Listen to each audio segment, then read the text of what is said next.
Great Expectations by Charles Dickens. Chapter 50. My hands had been dressed twice or thrice in the night, and again in the morning. My left arm was a good deal burned to the elbow, and, less severely, as high as the shoulder. It was very painful, but the flames had set in that direction, and I felt thankful it was no worse. My right hand was not so badly burnt, but that I could move the fingers. It was bandaged, of course, but much less inconveniently than my left hand and arm. Those I carried in a sling, and I could only wear my coat like a cloak, loose over my shoulders and fastened at the neck. My hair had been caught by the fire, but not my head or face. When Herbert had been down to Hammersmith and seen his father, he came back to me at our chambers, and devoted the day to attending on me. He was the kindest of nurses, and at stated times took off the bandages and steeped them in the cooling liquid that was kept ready, and put them on again with a patient tenderness that I was deeply grateful for. At first, as I lay quiet on the sofa, I found it painfully difficult, I might say impossible, to get rid of the impression of the glare of the flames, their hurry and noise, and the fierce burning smell. If I dozed for a minute, I was awakened by Miss Havisham's cries, and by her running at me with all that height of fire above her head. This pain of the mind was much harder to strive against than any bodily pain I suffered, and Herbert, seeing that, did his utmost to hold my attention engaged. Neither of us spoke of the boat, but we both thought of it.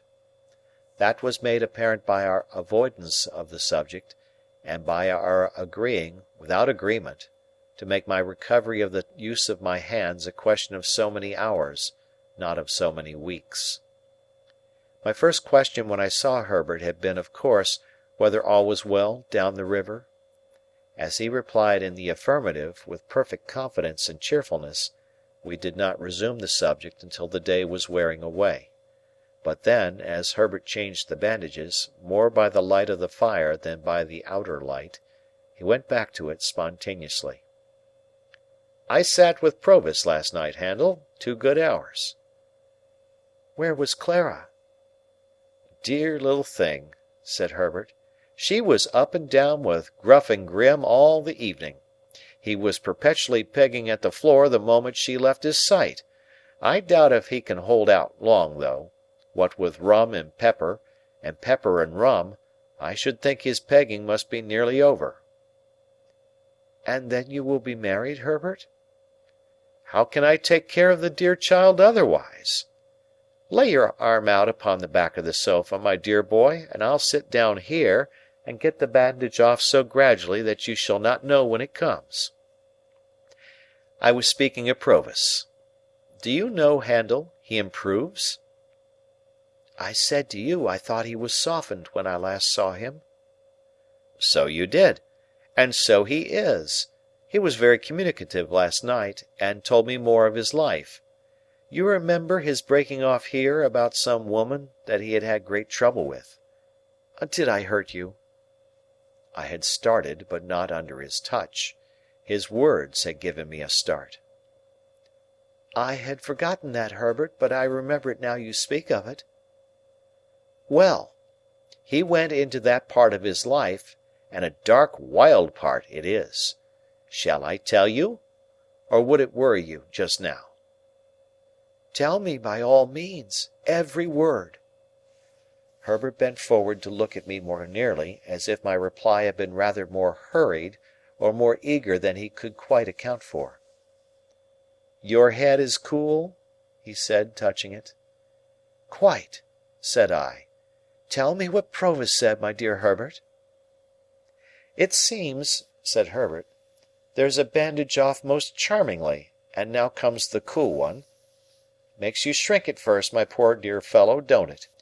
But it will be comfortable presently.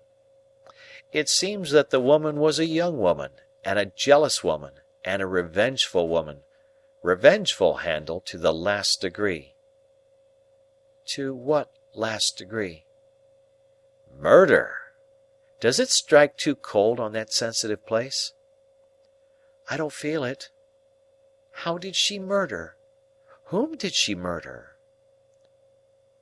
"Why, the deed may not have merited quite so terrible a name," said Herbert, "but she was tried for it, and Mr. Jaggers defended her, and the reputation of that defence first made his name known to Provis. It was another and a stronger woman who was the victim, and there had been a struggle in a barn. Who began it, or how fair it was, or how unfair, may be doubtful, but how it ended is certainly not doubtful, for the victim was found throttled." "Was the woman brought in guilty?" "No, she was acquitted." "My poor Handel, I hurt you." "It is impossible to be gentler, Herbert." "Yes, what else?" "The acquitted young woman and Provis had a little child of whom Provis was exceedingly fond.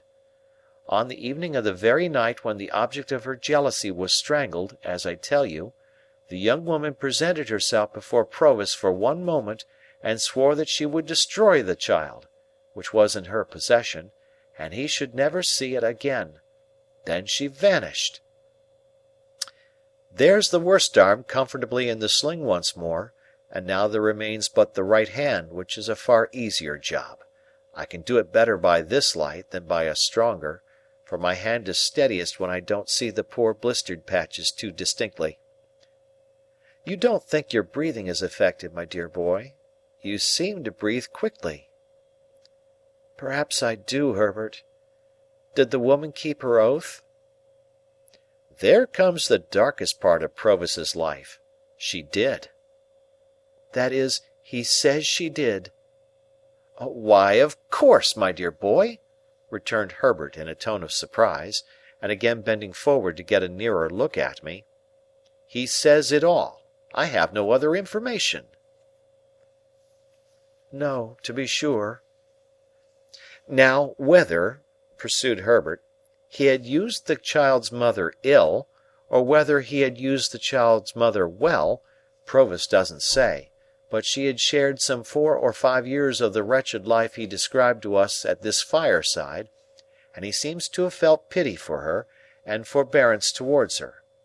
Therefore, fearing he should be called upon to depose about this destroyed child, and so be the cause of her death, he hid himself, much as he grieved for the child, kept himself dark, as he says, out of the way and out of the trial, and was only vaguely talked of as a certain man called Abel, out of whom the jealousy arose.